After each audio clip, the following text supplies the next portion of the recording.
नमस्कार साथियों, आशा करती हूँ आप सभी अच्छे होंगे। हिंदी साहित्य लेखन की परंपरा, पद्धति और स्रोत आदि के बारे में हम पिछले टॉपिक में पढ़ चुके हैं। आज हम हिंदी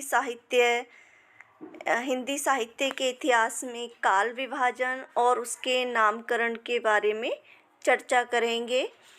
हिंदी साहित्य लेखन की परंपरा और पद्धति और उसके स्रोत जो गासा दा तासी से चलकर नागरी काशी प्रचारणी सभा तक पहुँचे, उनके बारे में हम पिछले कक्षा में पढ़ चुके हैं।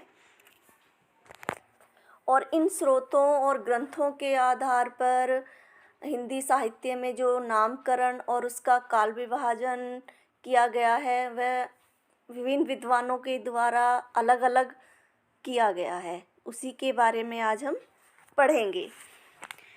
विभिन्न इतिहासकारों द्वारा किया गया हिंदी साहित्य के इतिहास का काल विभाजन और नामकरण।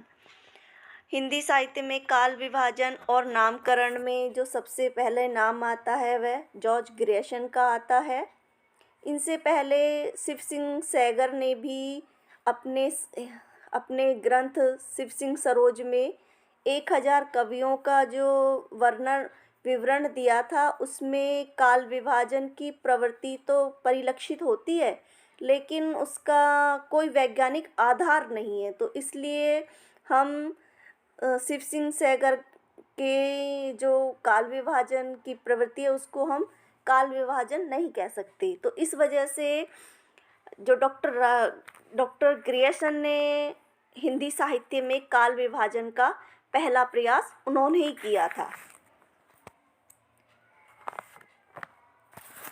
और उनका जो काल विभाजन है वो इस प्रकार है। पहला है चारण्य काल, जो 700 ईस्वी से 1300 ईस्वी में किया है इन्होंने। दूसरा है 15वीं शताब्दी का धार्मिक पुनर्जागरण। तीसरा है जायसी की प्रेम कविता। चौथा है ब्रज का कृष्ण संप्रदाय, जो 1500 से 1600 ईस्वी है। और पांचवा है मुगल दरबार। छठा है इनका तुलसीदास। सातवां है रीति काव्य, जो 1580 से 1692 ईस्वी है। आठवां है इनका तुलसीदास के अन्य प्रवृत्ति कवि, 1600 से 1700 ईस्वी। नौवां है इनका 18वीं शताब्दी, 1800 से 1897 ईस्वी। 10वां है इनका कंपनी के शासन में हिंदुस्तान। और 11वां है इनका महारानी विक्टोरिया के शासन में हिंदुस्तान है इनका। डॉक्टर ग्रेशन द्वारा किया गया काल विभाजन अधिक स्पष्ट और वैज्ञानिक तो नहीं है।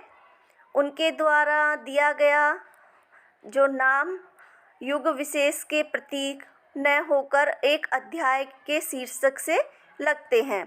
नामकरण के आधार पर इसमें कोई सामंजस्य नहीं है। इन्होंने 14वीं शताब्दी को इतिहास में शामिल ही नहीं किया है। तो और इन्होंने जॉर्ज ग्रेशन ने सबसे पहले हिंदी साहित्य के जो आरंभ काल को चारण्य काल कहा है। इन्होंने इस चारण्य काल के अंतर्गत 9 कवियों का उल्लेख किया है। उनके नाम ये हैं: पुष्य कवि एक, दूसरे हैं खुमान सिंह, तीसरे हैं केदार, चौथे हैं कुमारपाल, पांचवें हैं अनंत दास और छठे हैं चंद्र, सातवें हैं जगनिक, आठवें हैं जोधराज और नौवें हैं सारगण्यधर। इन्होंने चारण्य काल में इन 9 कवियों का उल्लेख किया है। इन्होंने लेखकों एवं कवियों का जो कालक्रम अनुसार वर्गीकरण किया है। जॉर्ज ग्रेशन ने कालों का जो नामकरण एक आधार पर नहीं किया है। इसके बाद आता है हमारा मिस्र बंधुओं द्वारा किया गया काल विभाजन। डॉक्टर ग्रेसन के पश्चात मिस्र बंधुओं ने हिंदी साहित्य के काल विभाजन का प्रयास किया है। इन्होंने अपने ग्रंथ मिस्र बंधु विनोद में काल विभाजन करने का प्रयास किया है। इनका जो काल विभाजन है वह इन्होंने 5 खंडों में किया है, और जो पहले तीन काल हैं उनका इन्होंने 2-2 खंडों में उपखंड किए हैं। आरंभिक काल को इन्होंने पूर्व आरंभिक और उत्तर आरंभिक काल, जो पूर्व आरंभिक काल है वह 700 संवत से 1343 है संवत, और उत्तर आरंभिक काल संवत 1344 से संवत 1444 से है।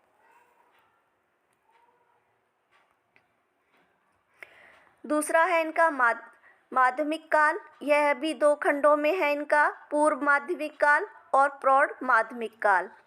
जो पूर्व माध्यमिक काल है वह संवत 1445 से संवत 1660 विक्रमी है,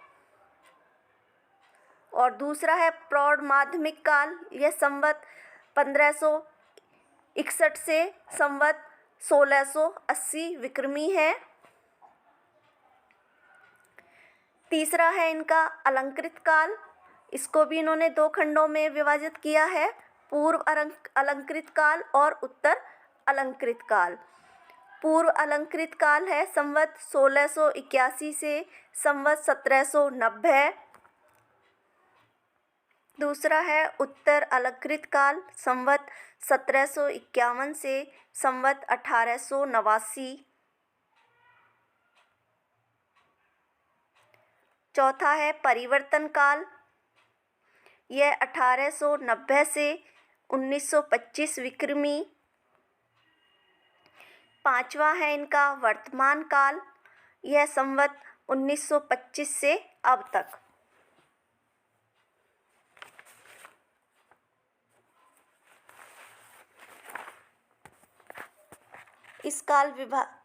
यह काल विभाजन स्पष्ट अवश्य है, लेकिन वैज्ञानिक नहीं है।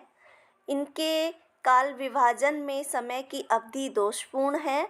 इसमें आरंभिक काल को तो 700 से 800 वर्षों में विभाजित किया गया है, जबकि माध्यमिक काल को 100 वर्षों में और उसके अतिरिक्त 35 वर्षों के लिए परिवर्तन काल नाम देना भी युग संगत प्रतीत नहीं होता कि किसी जो आरंभिक काल है उसे तो 700 से 800 वर्षों में विभाजित कर दिया, उसके बाद मध्यकाल को 100 वर्षों में कर दिया, और बाकी जो परिवर्तन काल जो बाकी बचा उसको केवल 35 वर्षों में ही ख़त्म कर दिया। तो इस वजह से यह काल विभाजन वैज्ञानिक नहीं लगता है। इसके बाद है हमारा आचार्य रामचंद्र शुक्ल का। मिस्र बंधुओं के पश्चात आचार्य रामचंद्र शुक्ल ने इस दिशा में एक प्रयास किया है। उनके द्वारा प्रस्तुत काल विभाजन अधिक वैज्ञानिक, स्पष्ट और व्यवस्थित और परिमाणित है। आचार्य रामचंद्र शुक्ल ने दोहरा काल विभाजन प्रस्तुत किया है। आदिकाल और वीरगाथा काल पहला जो किया है, इन्होंने 2 नामों से किया है। वैसे पर जो इनका आदिकाल को इन्होंने वीरगाथा काल ही कहा है। आदिकाल वीरगाथा काल संवत 1050 से संवत 1375।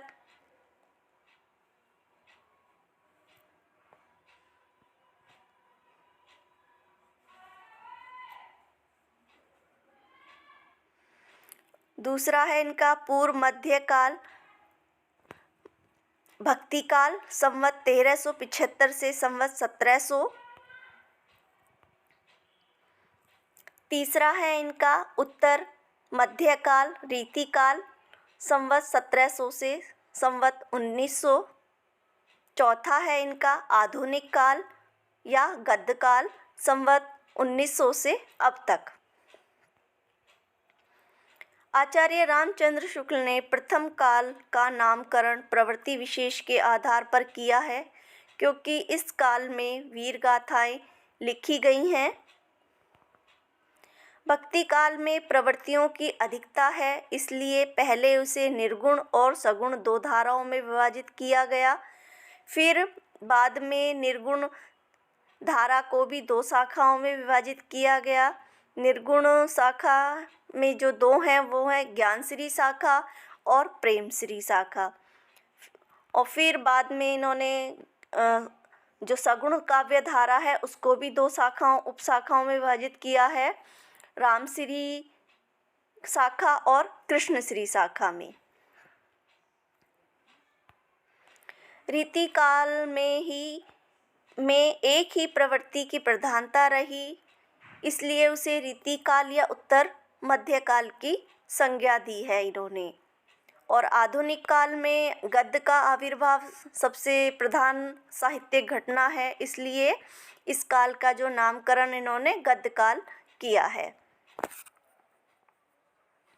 और आचार्य रामचंद्र शुक्ल ने अपने हिंदी साहित्य के इतिहास के काल विभाजन के अंतर्गत हिंदी साहित्य के 900 वर्षों के इतिहास को इन्होंने 4 सुस्पष्ट काल खंडों में विभाजित करके अपनी एक निश्चित रूपरेखा प्रस्तुत की है।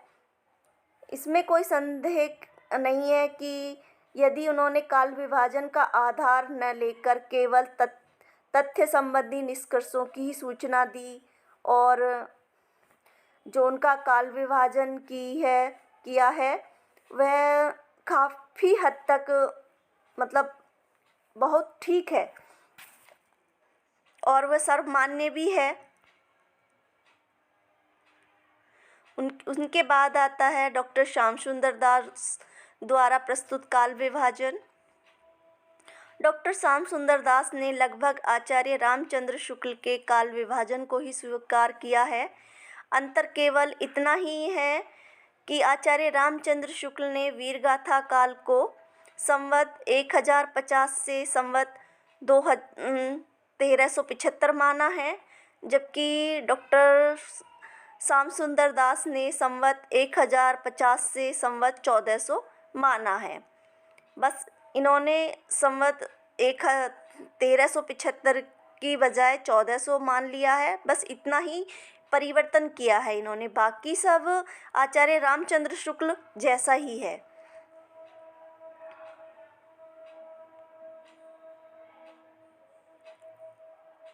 उनके बाद आता है डॉक्टर राम कुमार द्वारा प्रस्तुत काल विभाजन।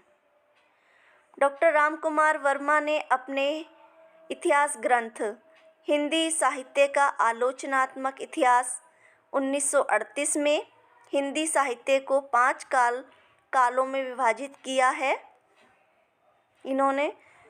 और इन्होंने आचार्य रामचंद्र शुक्ल का जो काल विभाजन है उसमें जो वीर आदि काल या वीर गाथा काल है, इन्होंने डॉक्टर राम कुमार वर्मा ने इसको 2 में कर दिया है, संधि काल और चाणक्य काल में। बाकी जो 3 हैं ये भक्ति काल, रीति काल और आधुनिक काल, इनकी समय अवधि और बाकी सब ये आचार्य रामचंद्र शुक्ल जैसा ही है। इन्होंने संधि काल को संवत 750 से संवत 1000 माना है। आचार्य रामचंद्र शुक्ल का जो वीरगाथा काल है उससे पहले की अवधि कर दिया है इन्होंने संधि काल को। और चाणक्य काल है इनका 1000 से संवत 1375। संधि काल और चाणक्य काल, जो संधि काल है इसमें इन्होंने जो उस टाइम पे अपभ्रंश का अंत हो रहा था और हिंदी का आगमन हो रहा था, तो इस जो दोनों भाषाओं का जो मिलन था उस मिलन की वजह से इन्होंने इसे संधि काल कहा है। और जो चाणक्य काल है इसमें चाणक्य कवियों के द्वारा जो राजाओं की प्रशंसा का जो वर्णन किया गया है, जो किताबें मिलती हैं, उसकी वजह से इन्होंने इसे चाणक्य काल कहा है। बस इतना अंतर किया है इन्होंने, नहीं बाकी सारा यह रामचंद्र शुक्ल के काल विभाजन की तरह ही है ये।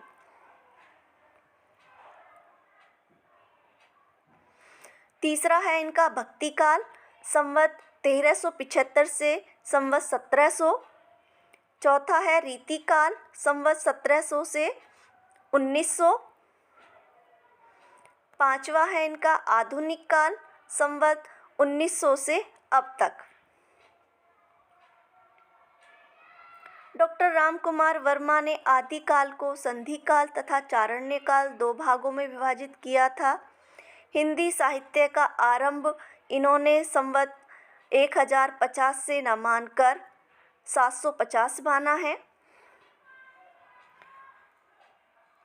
हिंदी साहित्य का जो आलोचनात्मक इतिहास ग्रंथ रचना है इनकी, उसमें इन्होंने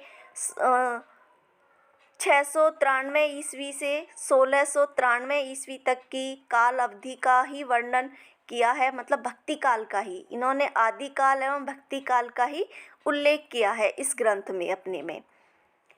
वीरगाथा काल को चारण्य काल की संज्ञा दी और उससे पूर्व संधि काल और जोड़ा है इन्होंने।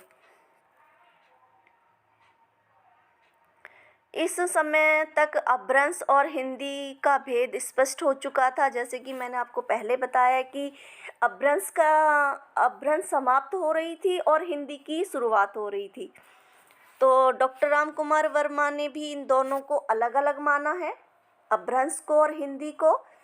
और डॉक्टर राम कुमार वर्मा ने भक्ति काल की निर्गुण शाखा को आचार्य रामचंद्र शुक्ल की जो निर्गुण धारा के जो 2 शाखाएं थी, ज्ञानश्री और प्रेमश्री, उसको आचार्य इन्होंने राम कुमार वर्मा ने ज्ञानश्री शाखा को तो संत काव्य और प्रेमश्री शाखा को इन्होंने प्रेम काव्य कहा है।